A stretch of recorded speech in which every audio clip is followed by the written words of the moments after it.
अगर आपकी सोयाबीन की पैदावार अभी 6 से 8 कुंटल प्रति एकड़ के आसपास आता है तो ये वीडियो आपके लिए। और फिर वही बात, इस साल मौसम खराब था, दवा काम नहीं की, तो क्या आपने कभी सोचा है गलती कहाँ हो रही है? मेहनत में, खर्च में या खेती की विधि में? सच्चाई क्या है? मेहनत भी हो रही है, खर्च भी हो रहा है, लेकिन खेती की प्रणाली सही नहीं बैठ रही है। मतलब नई और सही तकनीक को आजमाना पड़ेगा।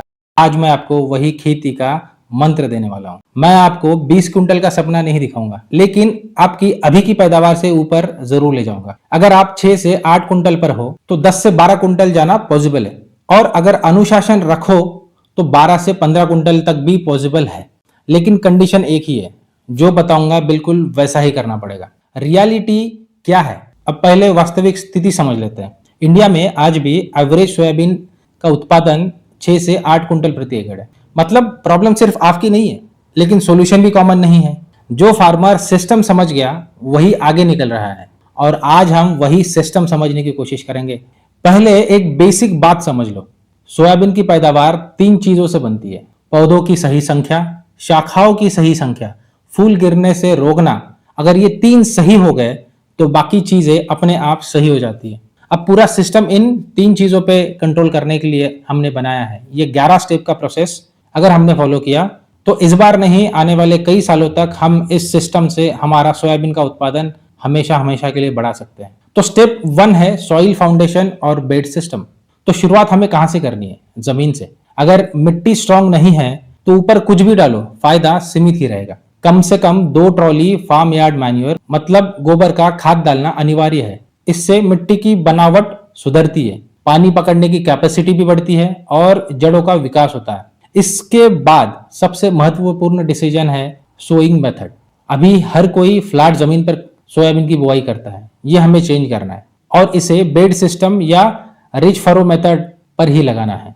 नॉर्मल मिट्टी में 3.5 फीट का बेड हमें करना है और हेवी मिट्टी में 4 फीट का बेड हमें करना है।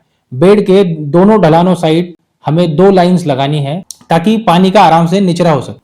बेड सिस्टम से क्या फायदा होगा? जल भराव से राहत रहेगी, हवा खुली और बेहतर रहेगी और जड़ें हेल्दी रहेगी। अगर यही स्टेप सही नहीं किया तो आगे के इनपुट्स पूरा फायदा नहीं देंगे।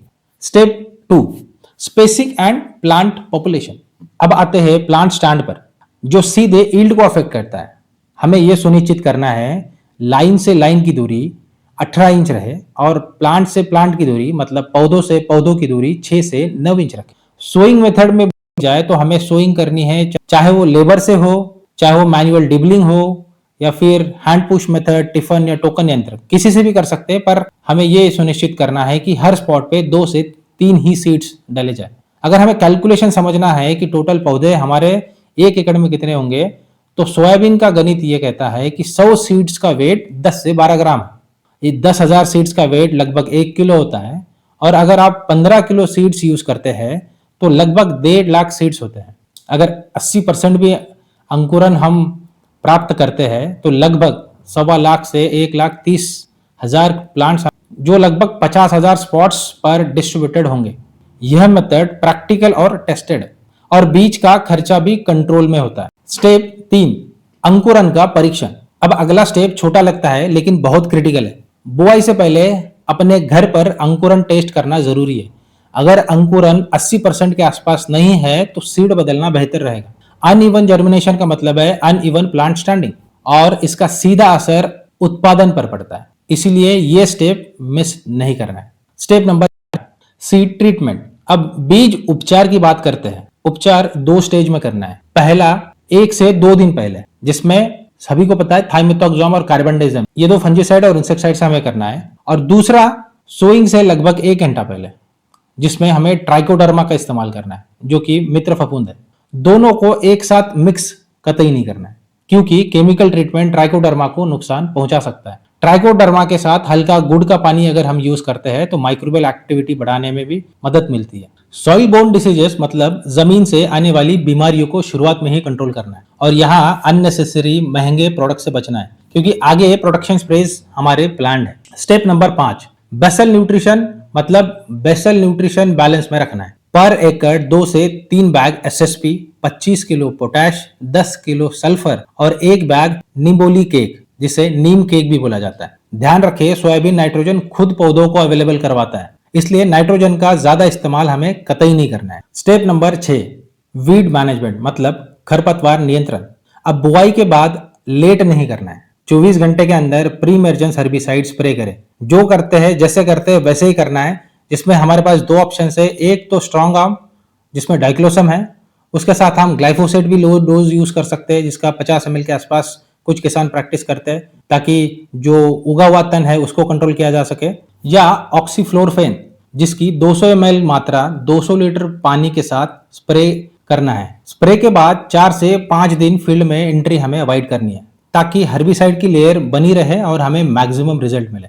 क्योंकि वीड कंट्रोल अगर शुरुआत में सही नहीं हुआ तो बाद में रिकवर करना मुश्किल होता है और यह खर्चा बढ़ाता है। जरूरत पड़ी तो मैनुअल वीडिंग मतलब हाथ से खरपतवार नियंत्रण करना जरूरी है। अब बात करते हैं अगले स्टेप की। स्टेप नंबर 7, 10 से 15 दिन। अब सबसे क्रिटिकल प्रोडक्शन स्टेज आती है, जहां पे 10 से 15 दिन पर पहला स्प्रे अनिवार्य है। थाइमिथॉक्साम प्लस लैम्डा साइलोथ्रीन, यह स्प्रे स्टेम फ्लाई और गर्डल बेटल को अर्ली स्टेज पे कंट्रोल करता है। यह अगर स्टेज मिस हुई तो नुकसान बाद में दिखाई देता है, लेकिन रिकवर नहीं होता। अगर प्लांट बहुत सॉफ्ट है तो नीम ऑयल यूज करके इन्वायरमेंट कंट्रोल करें, ताकि एग लेइंग कम हो। अब बात करते हैं स्टेप नंबर 8 की, जो 20 से 25 दिन की अवधि में ब्रांचिंग डिसाइड करती है। इस समय हमें स्प्रे करना है एक इमामेक्टिन या फिर एसिफेट, उसके साथ फंगिसाइड थाइफोनेट मिथाइल या कोई अन्य, प्लस 19-19-19 और एक बायोस्टिमुलेंट, जिससे ब्रांचिंग जितनी अच्छी होगी पॉड फॉर्मेशन उतना ही बेहतर होगा। स्टेप नंबर 9, टिप कटिंग, और ये स्टेज हमारे लिए 35 से 40 दिन की अवधि में करनी है। अब ये एडवांस प्रैक्टिस है और हमें 35 से 40 दिन पर टिप कटिंग करनी है। इससे अपिकल डोमिनेंस कम होती है, ताकि साइड ब्रांचिंग बढ़ने लगती है। अब जैसे साइड ब्रांचिंग बढ़ती है, इसका डायरेक्ट इफेक्ट पॉड साइड्स पर पड़ता है। सही तरीके से किया जाए तो क्लियर उत्पादन में इजाफा मिलता है। Step number 10, flowering stage. अब सबसे सेंसिटिव स्टेज मतलब फ्लावरिंग स्टेज, ये हमें पता है। अगर यह स्टेज डिसाइड करती है फ्लावर टिकेगा या गिर जाएगा। इस समय हमें सोलोमन M45, 05234 या कोई बायोस्टिमुलेंट जिसमें अमीनो एसिड हो कंट्रोल्ड यूज में हमें करना है, या हम पैक्लोब्यूटाजोल या टेबिकोनाजोल भी ले सकते हैं, जिसकी फ्लावरिंग इनिशिएट हो और ज्यादा से ज्यादा फ्लावर मिले। फोकस केमिकल नहीं है पर प्लांट स्टेबिलिटी है। मॉइस्चर स्ट्रेस बिल्कुल अवॉइड करें। स्टेप नंबर 11, जो कि 60 से 65 दिन या मैं बोलूं 80 से 85 दिन के आसपास होगी। अब ये दोनों स्टेज पे डिसीजन कंडीशन बेस्ड होगा। अगर इंसेक्ट प्रेशर है या नियर बाय कॉटन की क्रॉप है या कोई अन्य फसल है जो हमें डिसीज का प्रेशर दे सकती है सोयाबीन पे, तो ये फील्ड लेवल एनालिसिस हमें करना है, जिसके बेसिस पे हमें स्प्रे लेना है या नहीं लेना है ये डिसाइड होगा। अगर हम स्प्रे लेते हैं तो दवाई पहले से अन्य हो तभी बेहतर रिजल्ट मिलेगा, अन्यथा सिर्फ पड़ोसी ने स्प्रे किया है और तो मुझे करना है, ये माइंडसेट हमें अवॉइड करना है, क्योंकि हमें कॉस्ट को भी कंट्रोल करना है। पर इस स्टेज पे एक स्प्रे जरूर लेना है जिसमें माइक्रोन्यूट्रिएंट भी शामिल हो, जिससे ओवरऑल दाना चमकदार और मोटा और शाइनी बने।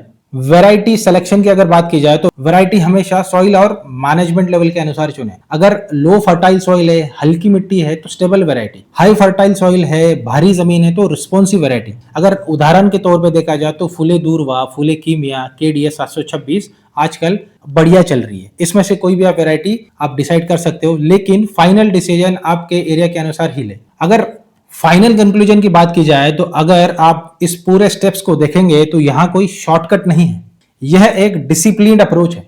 अगर आपकी करंट यील्ड 6 से 8 कुंटल है तो यह सिस्टम आपको 10 से 12 ले जा सकता है, और कंसिस्टेंसी बनाई रखी तो 12 से 15 भी अचीवेबल है। स्मार्ट फार्मिंग का मतलब हाई इनपुट नहीं है, स्मार्ट डिसीजन है। अब फैसला आपके हाथ में, सिस्टम फॉलो करना है या सेम रिजल्ट एक्सेप्ट करना है। अगर आपको ऐसे प्रैक्टिकल और फील्ड टेस्टेड कंटेंट चाहिए तो चैनल को सब्सक्राइब करें और कमेंट में जरूर बताएं आपकी करंट सोयाबीन की यील्ड कितनी है, सोयाबीन का उत्पादन कितना है, और ये स्टेप्स फॉलो करने के बाद बताएं कि उत्पादन में बढ़ोतरी हुई या नहीं। अगर ये वीडियो आपको काम की लगी तो लाइक और शेयर करना बिल्कुल ना भूलें।